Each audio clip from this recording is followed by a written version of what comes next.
Hi, my name's Ryan Hunt.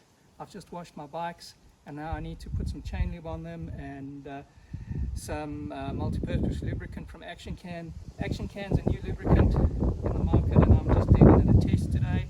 I think it's going to be quite good. It says this AC90 lubricates, protects against rust and displaces moisture.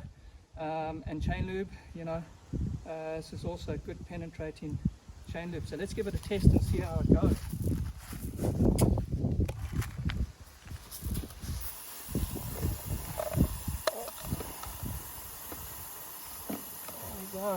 As it goes on, I can feel it freeing up a bit there.